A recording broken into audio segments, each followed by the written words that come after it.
Now we're going to shoot one of the more evil of all the sacred cows. Evil for most people. Get out of debt. And a lot of people are saying, cut up your credit cards. I think that's really ridiculous because a credit card is not the problem. In fact, I love my credit cards. I don't know how anybody could get along today without a credit card. But the credit card isn't the problem. Its lack of financial education is the problem. The entire currency supply, all of the dollars in existence, require debt. You can't have a dollar without debt. A dollar is just an IOU. It's borrowed into existence either by the government creating a bond which promises to pay interest, you've got to pay out of future taxes, or people create currency by taking out a loan at the bank, fractional reserve lending. Every month there's a payment due on those dollars that you created. Right, and this credit card is a fast way of creating money because there's really no money in this card. See, let's say I go to the store, there's no money in it, and I charge $100. Like magic, $100 is created and it flows into the economy. That's why debt is good. But when you abuse this, that's when we get in trouble. So I think, Mr. Rodney here, you see the horror stories of bad debt, don't you? Yeah, I've seen people walk into my office that make $150,000 a year, but they have $250,000 in credit card debt. Let's face it, we live in a credit society, and you do have to have credit. And we have to learn how to survive and thrive in our credit economy that we are. But, people are walking in, and they have this bad debt. They're asking, what do we do with it? Well, number one, you try to pay off the bad debt so you can invest in good debt, which would be real estate. And we love debt, don't we? Yeah, we have a lot of debt. Our real estate that we own is all basically financed with our tenants. So that's what I consider to be good debt. So when we get real estate, we get proper leverage, and it's paid by all the residents that live in all of our projects. Well, and it's not just real estate. Business is the same way. I mean, we can have good debt in business as well, so that the business is paying. We have debt in our business. That's how we grow, and it's the cash flow from the business that's able to pay the debt, and the debt creates more cash flow. Time out. Capital gains versus cash flow. See, in my opinion, 90% of the people invest for capital gains. That's why they say, well, my stock price went up or my house went up in value. That's capital gains. People like myself understand cash flow. In other words, I want a steady paycheck every single month. For example, my apartment house, every month it puts cash flow in my pocket. So if you want to be rich, you have to know the difference between capital gains and cash flow. Capital gains is technically gambling. You're hoping something will change. Cash flow is more guaranteed. I want that income every month. So very intelligent investors invest for both capital gains and cash flow. People say, I like real estate. I don't really like real estate. I just love debt because it's so easy to get a loan on real estate, right? Well, here, I like the analogy that you use sometimes. Say if you put $1 million of cash into a mutual fund, you get whatever you get paid.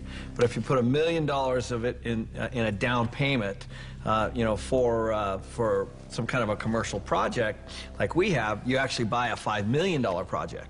Right. So you're actually getting a $5 million asset with $1 million versus $1 million of mutual funds, and so the value you're creating on that real estate is on the $5 million, not the $1 million. Well, by using banks' leverage. And the tax benefits that you get on the real estate isn't on the $1 million either. It's on the $5 million. So you not only increased leverage on your cash flow and on your growth in your asset, but you've also increased your leverage on your taxes. Well, here's what we're doing.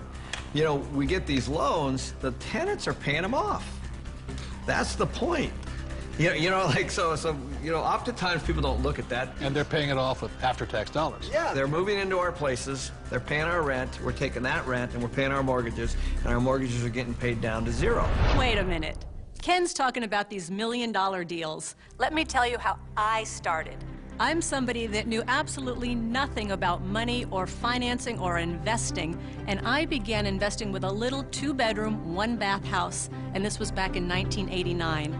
The house cost me $45,000. I had to put down $5,000, of which I didn't have, and I had a mortgage or good debt of $40,000. And the reason it was good debt is because every month I would collect the rent, I would pay the expenses, I would pay my mortgage payment, and at the end of the month, I had a positive cash flow of $25. Now, It wasn't a lot, but it was a start. And from there I learned, and I did my next investment and my next investment. So it was good debt because that debt put money in my pocket every single month. Just if people understood that there is such a thing as good debt, because I don't know how many people I talk to, but when I talk about debt, oh man, debt is the dirtiest word in the world. That's the four-letter word, debt. Because they're not educated, no, that's why. And people are raised, and I was raised to get out of debt. You see, this is the thing. You go to a bank, and the banker will sell you mutual funds. But ask them if they will loan you money to buy those mutual funds. The answer is no. But if we go in and we say, we want to buy real estate, oh, how much do you want? It's because there's collateral. Yes. They actually have something physical. That's it. Yeah, they'll sell you mutual funds, but they won't lend you money on mutual funds. That should tell you something. That should be a quick indicator. Dear God, what are you trying to tell me? You know, and the other part about it is, too, is that borrowed money for real estate, is that after tax, pre-tax, or no tax? It's no tax. Anytime you're borrowing money, there's no tax on that money. You can use that cash. It's not taxable at all. So if somebody wants to borrow $1 million or save $1 million, it'll probably take them $2 million to save the million because tax is going to take 50% of it. Right. But I just go straight in and borrow $1 million, which they give us. It's great money. I love my banker. I'm not saying bankers are bad. They're fabulous because they give us the money. All they want is their interest. We keep all the appreciation, depreciation, amortization. We keep all of it. They're the best partners of all. So I'm not anti-bank and I'm not anti-debt. I'm anti-lack of financial education because there's good debt and there's bad debt. Your rich dad was a tough, tough, tough mentor.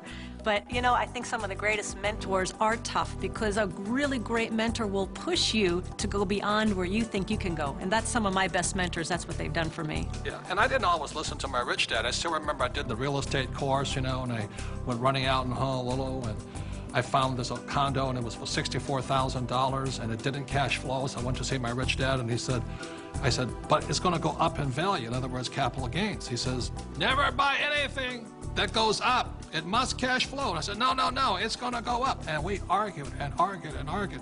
And this is what he said to me. He says, if you start investing for capital gains, someday you will lose big time. So I let that condo go. I didn't pay $64,000. Today it's probably worth $300,000, but I learned a lesson from my coach, my rich dad. If I had gotten into the habit of buying for capital gains, either the price of stocks going up or real estate going up, I might have been wiped out in this crisis. So that's why a coach and a mentor keeps you onto your plan.